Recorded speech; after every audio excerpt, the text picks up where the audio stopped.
Tribunal aplica medida coação prisão preventiva para arguido JS, também alegadamente hal abuso sexual a sorunha uma minoridade.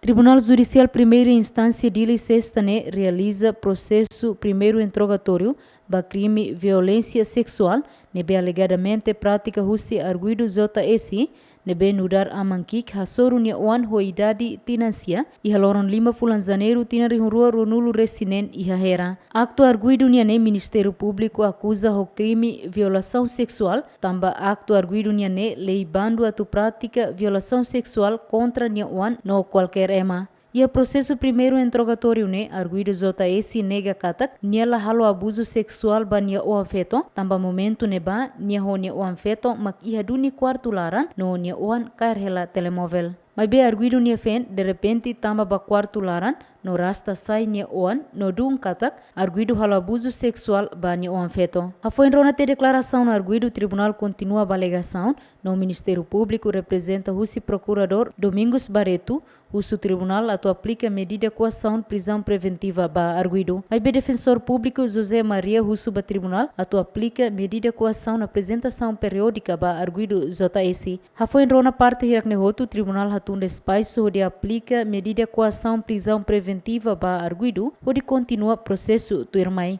O espaço tribunal niane defensor público José da Silva se halo recurso onde contesta espaço tribunal nian. Santina de Jesus, Jacinto Fuca, Yemen.